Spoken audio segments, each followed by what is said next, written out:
اس سال Pakistan super league شروع ہونے سے پہلے پاکستان کرکٹ بورڈ کے چیئرمین رمیز راجہ نے یہ کلیم کیا کہ جتنی بھی فرینچائز ہیں وہ آلریڈی 90 کروڑ کا منافع کر چکے، لیکن اگر سیزن 7 کی وننگ پرائز کی طرف دیکھا جائے تو وہ صرف 8 کروڑ پاکستانی روپیز ہے۔ تو یہاں پر یہ سوال ریز ہوتا ہے کہ یہ ٹیمیں جو ہیں تو یہ پروفٹ کہاں سے جنریٹ کر رہی ہیں، کیونکہ اگر انڈیویجول ٹیموں کی برانڈ ویلیو کو دیکھا جائے تو وہ بھی اس وننگ پرائز کے مقابلے میں بہت زیادہ اوپر ہے۔ For example P S L کی جو سب سے سستی ٹیم ہے کوئٹہ گلیڈیٹر، اس کی اپنی برانڈ ویلیو 240 کروڑ روپے ہے، اور جو سب سے مہنگی ٹیم ہے پشاور زلمی، اس کی اپنی برانڈ ویلیو 800 کروڑ سے بھی زیادہ اوپر ہے۔ اس سے ایک بات بہت ظاہر ہو جاتی ہے کہ جو کچھ ہم دیکھ رہے ہیں وہ تصویر کا ایک چھوٹا سا حصہ ہے، اور اس پوری تصویر کو سمجھنے کے لیے ہمیں پی ایس ایل کے بزنس ماڈل کو سمجھنا ہوگا کہ کس طرح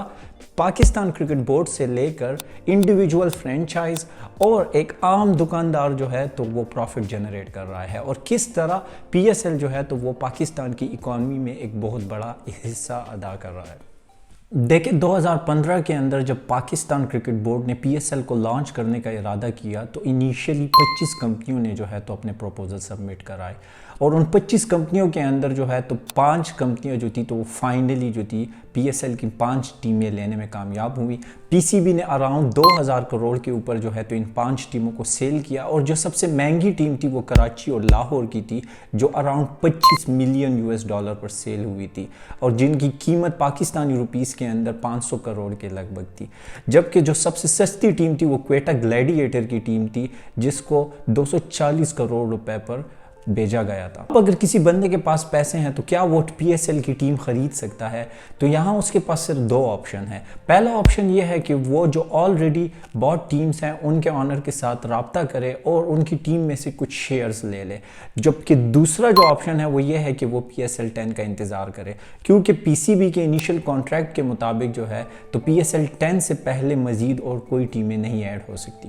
اب ٹیمیں خریدنے کے بعد جو دوسرا سٹیپ ہے وہ ہے پلیئرز کو خریدنا۔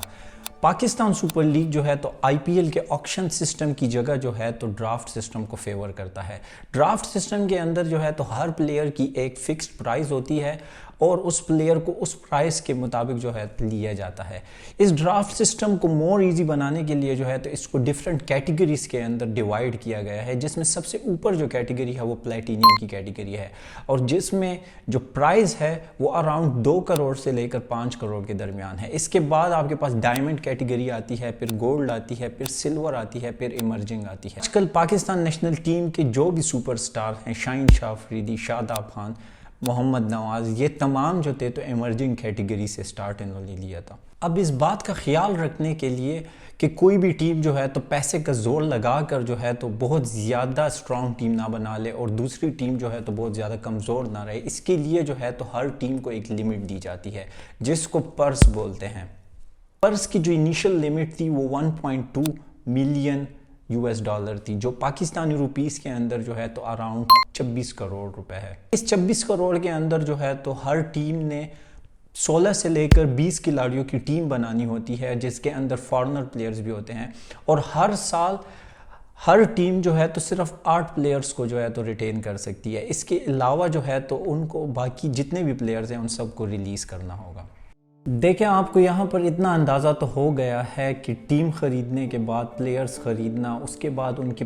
Flights cost, accommodation cost, operation cost, اس کے اندر بہت زیادہ پیسہ لگتا ہے، اور کوئی بھی ٹیم جو ہے تو یہ وننگ پرائز 8 کروڑ کے لیے جو ہے تو اتنا پیسہ انویسٹ نہیں کرتی۔ پی ایس ایل کا جو بزنس ماڈل ہے وہ بیسیکلی 5 سٹریم سے ریونیو جنریٹ کرتا ہے، اور وہاں ہی سے جو ہے تو سارا منافع جنریٹ ہوتا ہے۔ سب سے جو پہلا سٹریم اور مین سٹریم ہے تو وہ ہے براڈ کاسٹنگ رائٹس۔ جس کمپنی کے پاس براڈ کاسٹنگ رائٹس ہوں گے اس کا مطلب یہ ہے کہ صرف وہی کمپنی جو ہے تو پی ایس ایل کو آفیشیلی ٹیلی کاسٹ کر سکے گی۔ اس سال جب براڈ کاسٹنگ رائٹس سیل ہو رہے تھے تو اس کے بیڈنگ پروسیس کے اندر 3 بڑی کمپنیوں نے حصہ لیا۔ سب سے پہلی جیو تھی، دوسری پی ٹی وی اسپورٹس تھی، اور تیسری اے آر وائی ڈیجیٹل تھی۔ کا بیسک بیڈنگ پروسیس اس طرح ہوتا ہے کہ پی سی بی جو ہے تو ایک ریزرو پرائز اسائن کرتی ہے جو اس سال 350 کروڑ پاکستانی روپیز تھا، اور دین جو بھی بیڈرز ہوتے ہیں تو وہ اپنی پرائز دیتے ہیں، اور اگر وہ ریزرو پرائز سے جو بیڈنگ پرائز ہے وہ کم ہے تو پی سی بی انہیں بولتی ہے کہ وہ اپنے پرائز کو اوپر کرے، اور اگر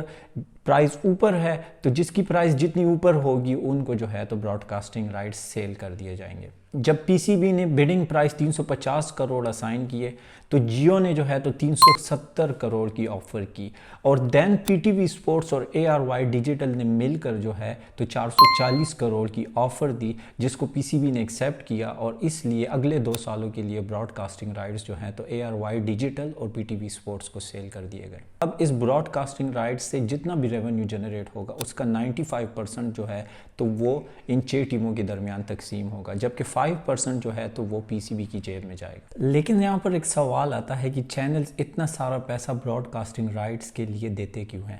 دیکھیں، پی S L all over Pakistan بہت زیادہ دیکھا جاتا ہے۔ اس سال جو ہے تو 3 کروڑ لوگوں نے پی ایس ایل کو جو ہے تو واچ کیا ہے صرف پاکستان کے اندر۔ جب آپ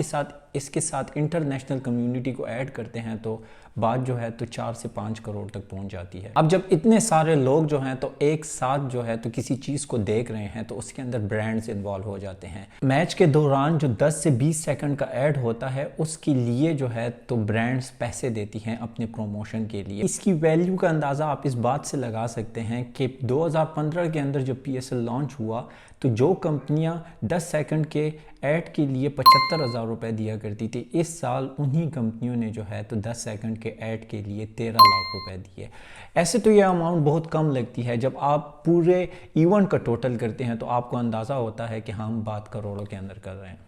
دوسرا جو مین سورس آف انکم ہے وہ ہے ٹائٹل سپانسرشپ۔ پی ایس ایل کے ساتھ کمپنیاں اپنا نام لگانے کے لیے جو ہے تو پیسے دیتی ہیں اور اس کو بولتے ہیں ٹائٹل سپانسرشپ۔ اگر سٹیٹس کی بات کی جائے تو 2016 سے لے کر 2018 تک ایچ پی ایل نے پی ایس ایل کو 50 کروڑ روپے دیے تھے۔ اس کے بعد اگلے 3 سالوں کے لیے ایچ بی ایل نے پی ایس ایل کو 216 کروڑ روپے دیے ٹائٹل سپانسرشپ کے لیے، اور اب 2022 سے لے کر 2025 تک H B L P S L کو 391 کروڑ روپیز دے گا۔ پہلے اس سے جتنا بھی ریونیو جنریٹ ہوتا تھا اس کا 80% جو تھا تو وہ ٹیمز میں جاتا تھا اور 20% جو تھا تو وہ پی سی بی کے پاس جاتا تھا۔ لیکن اب جو نیا فائنینشیل ماڈل رمیز راجہ نے انٹروڈیوس کیا ہے تو اس کے مطابق 95% جو ہے تو وہ ٹیمز کے درمیان تقسیم ہوگا اور 5% جو ہے تو وہ پی سی بی کے پاس جائے گا۔ تیسرا جو مین سورس آف انکم ہے وہ ہے ٹکٹ کی سیل۔ جس گراؤنڈ میں میچ ہوتا ہے اس کی ٹکٹ پرائس کیا ہوگی یہ وہاں کی گراؤنڈ ٹیم جو ہے تو وہ سیٹ کرتی ہے۔ پی ایس ایل کے 5ویں سیزن کے اندر جو ہے تو ٹوٹل آف 36 کروڑ کی ٹکٹیں جو ہے تو وہ سیل ہوئی تھی۔ اس کے اندر جو ہے تو پی سی بی کا جو شیئر تھا وہ 30% تھا، باقی 70% جو تھا تو وہ ٹیموں کے درمیان تقسیم ہوئی تھی۔ اس کے علاوہ ٹیم کے پلیئرز جو بھی کٹ پہنتے ہیں اور اس کے اندر آپ کو جہاں بھی کوئی نام نظر آتا ہے اس کے لیے کمپنیاں پیسے دیتی ہیں۔ سملرلی پورے میچ کے دوران باؤنڈری کے ارد گرد جو روپ ہے، جو سائیڈ والز ہے، وکٹس کے اوپر، ہیلمٹس کے اوپر، امپائر کی ٹی شرٹ کے اوپر جتنے بھی آپ کو لوگوز نظر آئیں گے ان کے لیے کمپنیاں جو ہیں تو پیسے دیتی ہیں۔ جو بھی ایڈز جو ہیں تو ٹیم کے پلیئرز کٹ پہن کر جو ہے تو کسی کمپنی کے لیے کرتے ہیں تو اس کا جو ریونیو ہوتا ہے وہ جو ہے تو ٹیم کے آنر کے پاس جاتا ہے۔ فار ایگزامپل میک ڈونلڈز اور پشاور زلمی کا جو ایڈ تھا وہ بہت مشہور تھا، تو اس سے جتنا بھی ریونیو جنریٹ ہوا تھا وہ پشاور زلمی کے آنر جاوید افریدی کی جیب میں ڈالے گیا تھا۔ اس کے بعد جو چوتھا سٹریم آف انکم آتا ہے تو وہ ہے مرچنڈائز کی سیل۔ تو دیکھیں جتنی بھی پی ایس ایل کی ٹیم ہے وہ اپنے ٹی شرٹس، کپس،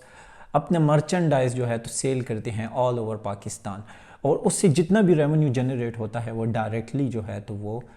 پی ایس ایل کی جو ٹیموں کے آنر ہوتے ہیں ان کی جیب میں جاتا ہے۔ اب اس کے بعد جو سب سے آخر میں آتا ہے تو وہ ہے وننگ پرائز۔ اس سال پی ایس ایل کے سیزن 7 کی وننگ پرائز جو تھی تو وہ 8 کروڑ پاکستانی روپیز تھی، اور جو رنر اپ ٹیم تھی اس کو 3.5 کروڑ پاکستانی روپیز جو تھے تو انعام میں ملا تھا۔ لیکن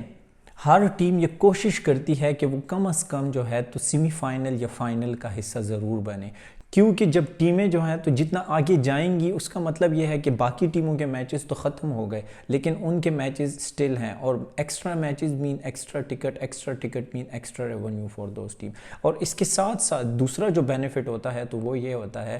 کہ ٹیموں کی جو برانڈ ویلیو ہے وہ انکریز ہو جاتی ہے۔ اب آپ دیکھیں گے کہ پشاور زلمی کی جو ٹیم ہے وہ انیشلی باٹ ہوئی تھی اراؤنڈ 16 ملین. لاہور اور کراچی کی جو ٹیمیں تھیں وہ ان سے زیادہ میں لی گئی تھی. لیکن سٹل جو پی ایس ایل کی سب سے مہنگی ٹیم ہے وہ پشاور زلمی کی ٹیم ہے, کیونکہ اگر آپ پی ایس ایل کے 7 سیزن کا ریکارڈ دیکھیں تو پشاور زلمی آلموسٹ ہر سال جو ہے تو سیمی فائنل یا فائنل کے اندر آتی ہے. اس وجہ سے جو ہے تو اب جو پشاور زلمی کی قیمت ہے تو وہ سب سے زیادہ ہے اراؤنڈ 800 کروڑ روپے.